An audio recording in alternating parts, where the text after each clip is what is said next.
Assalamualaikum warahmatullahi wabarakatuh.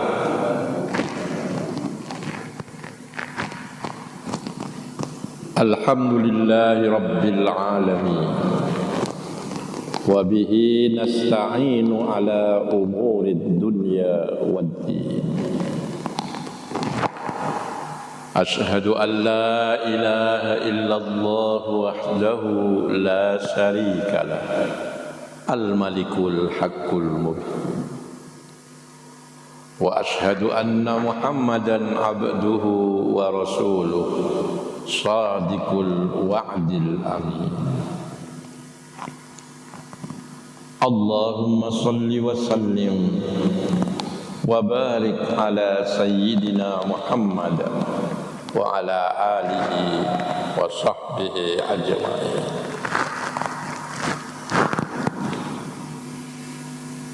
Amma ba'du, ya ayyuhal muhtaramun wal muhtaramat.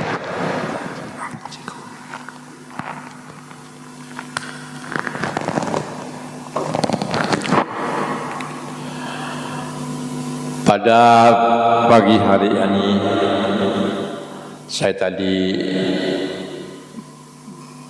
memimpin puji-pujian zikir yang biasa dilantunkan di masjid ini dan di berbagai masjid Nahdien. Itu yang berjudul Al-I'tiraf. Al-I'tiraf itu artinya pengakuan diri atau testimoni kalau dalam bahasa kerennya itu. Pengakuan diri. Mengapa disebut pengakuan diri? Karena kalimat-kalimat yang dilantunkan dalam zikir tadi adalah kalimat yang berisi pengakuan diri, bahwa diri kita ini banyak kekurangan, banyak dosa, sehingga untuk masuk surga rasa-rasanya tidak layak, tidak pantas. Tapi untuk masuk neraka, terus terang saja enggak kuat menanggung panasnya api neraka itu. Zikir testimonial saya sebut. Zikir yang berupa testimoni. Ini dilantunkan menurut keterangan para penulis kitab-kitab, penulis literatur sastra Arab, ditulis, disusun, digubah oleh seorang penyair jenaka yang rodok beling, bukan rodok beling, namanya Abu Nawas. Kalau dalam teks Arab itu disebut Abu Nuwas, tapi di Indonesia terkenal dengan sebutan Abu Nawas. Abu Nawas ini kan terkenal sebagai penyair jenaka yang gampang sekali menundukkan orang-orang gede dalam perdebatan karena dia pintar berkilah, pintar membuat joke-joke, ya. Maka lantunan zikir testimonial yang bernama Al-I'tiraf itu menurut keterangan para ulama pengarang sastra Arab adalah gubahan dari beliau, yakni ketika beliau memasuki usia senja, dia menyadari kesalahan-kesalahannya selama ini. Ketika masih remaja, masih muda, masih gagah perkasa, dia tidak bisa berpisah dengan apa yang disebut minuman keras, homer. Di Indonesia sebetulnya banyak juga penyair yang sangat lengket dengan minuman keras itu. Ada misalnya almarhum Sutarji Kalsum Bahri, ya, Sutarji Kalsum Bahri itu penyair yang setiap tampil tidak bisa pisah dengan arak, dengan minuman keras, dengan bir, berbagai jenis minuman keras. Bahkan juga sering disebut W.S. Rendra juga senang ya membacakan puisi sambil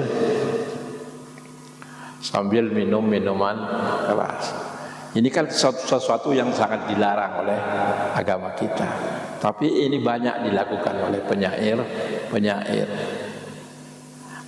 Salah satu penggemar minuman keras ketika membacakan syair ini adalah Abu Nuwas atau Abu Nawas itu.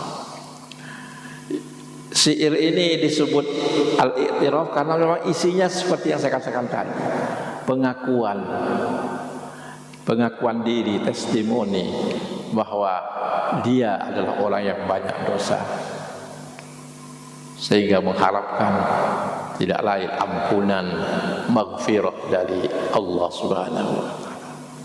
Mari kita simak kata-katanya satu persatu. Ini termasuk lantunan zikir yang cocok antara lagu dan kata-katanya itu. Banyak kita dengar dari masjid-masjid kita lantunan sholawat, lantunan zikir, lantunan doa dilagukan dan lagunya dipaksakan. Ini menurut saya bentuk pemerkosaan. Jadi sholawat, zikir dipaksa supaya sesuai dengan lagu, sehingga dikorbankan panjang pendeknya dan lain sebagainya. Ini yang harus dikoreksi. Kuping saya itu gatel kalau mendengar lantunan sholawat yang dipaksakan, kayak sholawat nariyah dan lain sebagainya itu. Tapi kalau sholawatnya pas, seperti sholawat ashil itu indah sekali. Sholawat tibil qulub itu indah karena pas. Tapi kalau tidak pas itu gatal di telinga mas. Panjang menjadi pendek, pendek menjadi panjang. Itu saya kira Pak Muslih juga begitu ya, sebagai alumni Fakultas Adab, ya, sebagai alumni Fakultas Adab merasa tak enak. Tapi kalau lantunan bait-bait al-i'tiraf karya Abu Nawas ini indah. Ilahi lastu lil firdausi ahla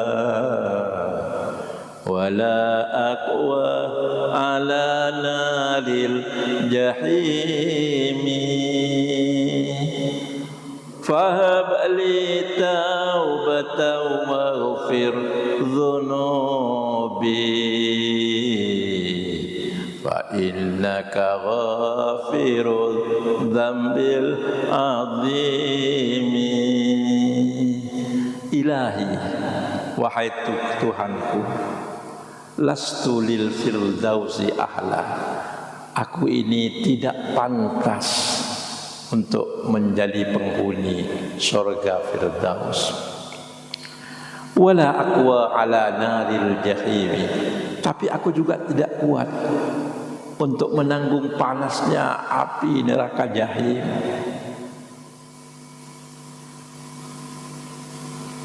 Untuk menjadi ahli surga enggak pantas. Dulu banyak minum minuman keras, baca puisi dan seakan-akan bangga sekali dengan minuman keras itu. Banyak dosaku, tak pantas untuk masuk surga. Tapi kalau saya harus tinggal di neraka, enggak kuat. Wala aqwa. Maka fahabli taubatan waghfir dhunubi, maka anugerahkanlah, berikanlah kepadaku taubat, terimalah taubatku. Aku wis kula sampun tobat, boten wani ngulangi malih.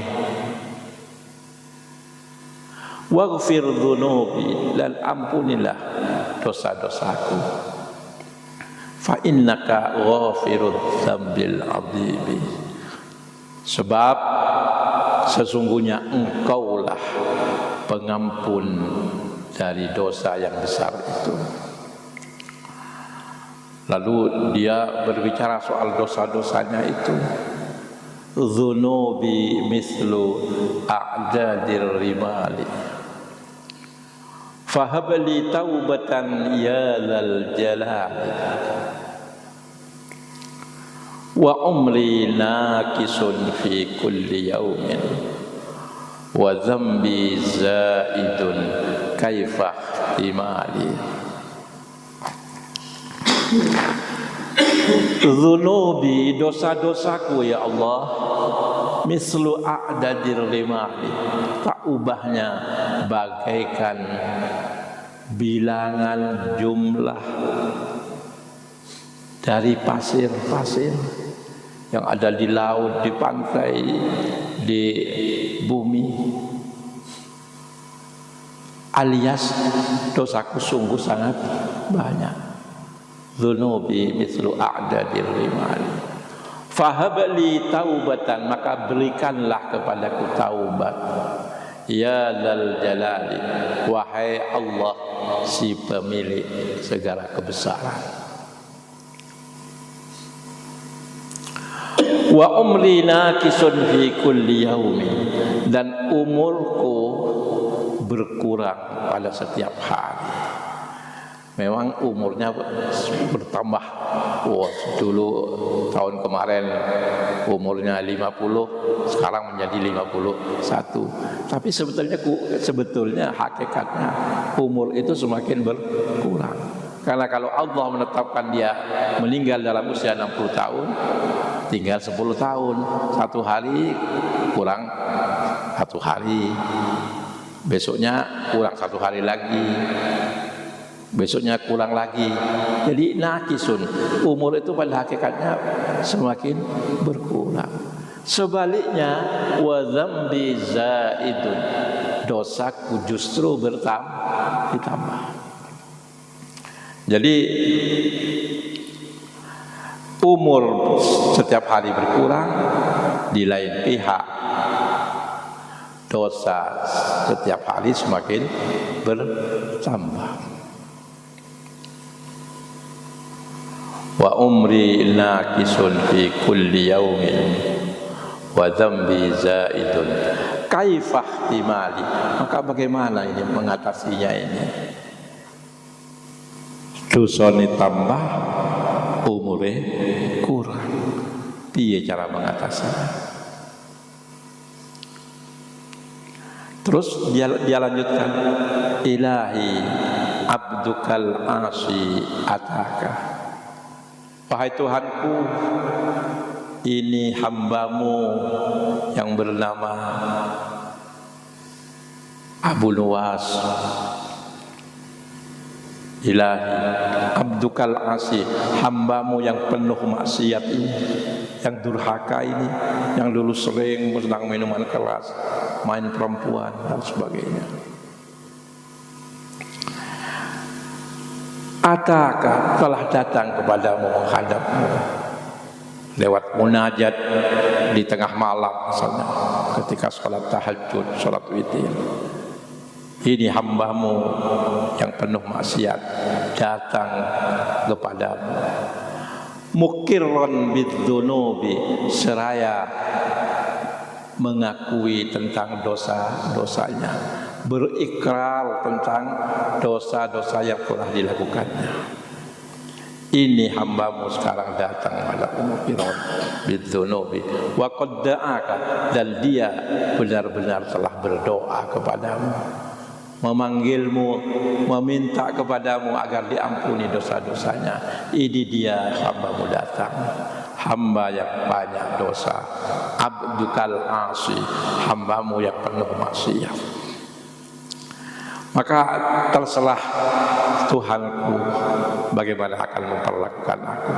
Fa in taghfir, maka jika engkau ya Allah mengampuni dosaku, memberikan maghfirah kepadaku, fa anta lidzaka ahadun, maka sungguh memang kamu itu layak dan berwenang untuk itu, ya. untuk memberikan maghfirah. Kalau mau memaafkan, maka itu memang kepantas bagi Engkau ya Allah.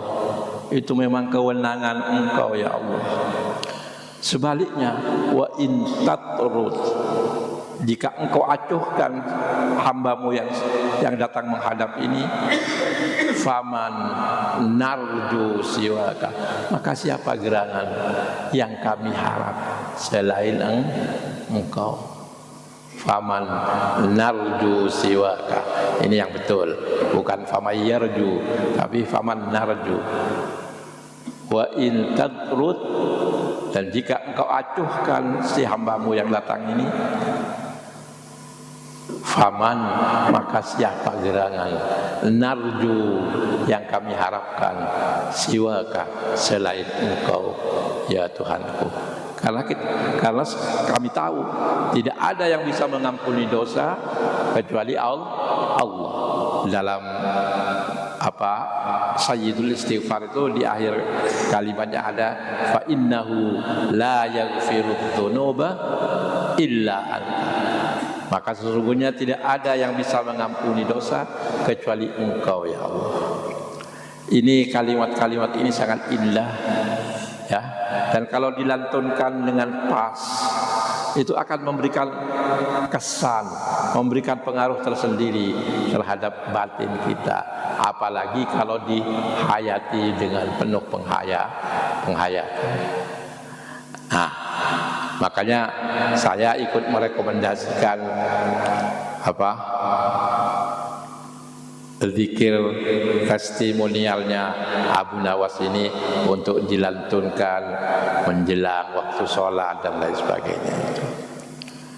Cuma ada satu catatan, dan catatan ini pernah dipertanyakan kepada Shahibul Manar, penanggung jawab majalah Al-Manar, sekaligus nanti yang dianggap sebagai penyusun dari tafsir Al-Manar, yakni murid dari Al-Ustadzul Imam Al-Syekh Muhammad Abduh.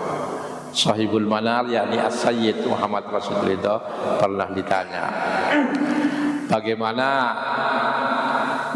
pandangan Syekh Rashid Ridho mengenai adanya pernyataan sebagian ulama, dan ulamanya ini ulama yang cukup keren juga, walaupun tidak sekeren imam madhab yang 4 ya. Ada Imam Abdul Wahhab Asy'arani, dikutip oleh Imam Al-Bajuri. Al-Bajuri itu ahli fikih ternama dalam madhab Syafi'i. Dikutip juga oleh Al-Imam Jalaluddin As-Suyuti yang mengatakan barang siapa membaca bait ilahi lastu lil firdausi ahla wala aqwa ala nadil jahil fahabli taubatan waghfir dhunubi fa innaka ghafirud dzambil azim. Ini 2 baris ini saja, barang siapa membiasakan diri membaca 2 bait dari syairnya, dari zikir testimonialnya Abu Nawas ini ya, paling tidak pada hari Jumat, di dalam banyak riwayat dikatakan akibat sholatil Jumat, setelah sholat Jumat minimal 5 kali membaca itu katanya mata alal islami bila syak, dia akan mati dalam keadaan sebagai orang Islam tanpa diragukan ya. Ini bagaimana pendapat As-Sayyid Muhammad Rashid Ridho mengenai pernyataan Syekh Abdul Wahhab Asy'arani ini? Jawaban beliau ialah bahwa penentuan adanya pahala, apalagi yang bersifat ukhrawi, karena membaca bacaan A, bacaan B, bacaan C itu hanya dapat dipercaya kalau itu berasal dari baginda Rasulullah Muhammad sallallahu alaihi wasallam. Dan itu tentu saja menyangkut bacaan-bacaan yang sudah ada pada zaman beliau, zaman Rasulullah. Barang siapa membaca surat Al-Ikhlas 3 kali, maka seakan-akan dia telah membaca Al-Quran seutuhnya. Barang siapa membaca ayat kursi ketika akan tidur, insya Allah setan tidak akan mengganggunya. Yang begini-begini itu hak prerogatif Nabi Muhammad sallallahu alaihi wasallam atas mandat dari Allah. Tidak boleh ulama terus mengobral-obral janji bahwa kalau membaca ini sekian nanti pahalanya sekian dan lain sebagainya itu. Saya pikir ini perlu kita perhatikan.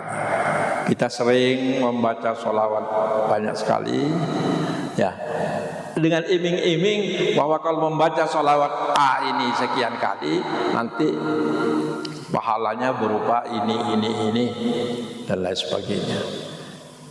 Itu sholawat yang baru-baru itu kan disusun setelah jauh setelah masa Rasulullah. Yang berhak menentukan pahalanya membaca atau tidak itu adalah Rasulullah. Padahal belum ada pada waktu masa Rasul. Maka sekali lagi kita jangan tergiur oleh iming-iming pahala itu, karena yang berhak menetapkan pahala itu adalah Rasulullah Muhammad sallallahu alaihi wasallam atas mandat dari Allah, bukan ulama, ya, bukan ulama, bukan habib dan lain sebagainya itu. Menurut hemat saya paling banter kalau kita mau berbicara soal faedahnya membaca sholawat ini, membaca zikir testimonialnya siapa? Abu Nawas. Paling banter saya akan mengatakan saya bisa menceritakan pengaruh bacaan itu terhadap jiwa dan hati saya. Bahwa ternyata bacaan itu kalau dibaca dengan sangat baik, dengan lagu yang pas, ya, dengan penuh penghayatan, ada pengaruh spiritual terhadap diri kita. Itulah yang disebut dengan religious experience, pengalaman spiritual. Jadi pengalaman spiritual itu yang penting, bahwa nanti masuk surga dengan lewat pintu ini, pintu itu bukan di situ. Tapi pengaruh bacaan yang baik dan benar yang dilantunkan dengan penuh penghayatan terhadap ketenangan jiwa, itulah religious experience yang sangat dibutuhkan dalam kehidupan kita beragama. Ya, beragama itu memerlukan religious experience, itu pengalaman keagamaan itu. Ketika kita sholat dengan khusyuk, apalagi sholat di tengah malam, ya, tahajud, witir dengan penuh ketenangan, ada rasa ayem di hati. Itulah yang disebut dengan religious experience. Saya kira membaca, melafalkan sholawat-sholawat termasuk yang dilantunkan dalam bentuk lagu-lagu yang pas, itu pengaruhnya adalah pada religious experience yang akan kita alami dan kita nikmati, sehingga kita merasakan nikmatnya sholat, nikmatnya bersholawat dan lain sebagainya. Saya kira ini yang perlu saya sampaikan, ya.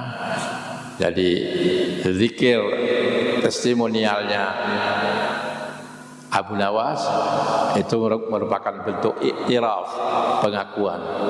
Dan orang itu, di sini kita dapat menyimpulkan, orang itu sangat penting untuk mengakhiri hidup itu dengan keadaan baik. Di awal-awal Abu Nawas dikenal sebagai penyair beling, tapi di akhir hidupnya dia tobat dari semuanya itu. Itulah yang kita kenal dalam agama kita. Innamal a'malu bi khawatimiha.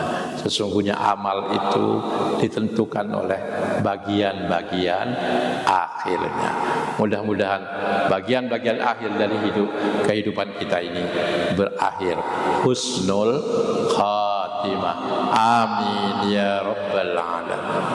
Wa akhiru da'wana alhamdulillahi rabbil alamin. Wallahul muwaffiq wa huwal musta'an wa alaihi tuklan. Wassalamu alaikum warahmatullahi wabarakatuh.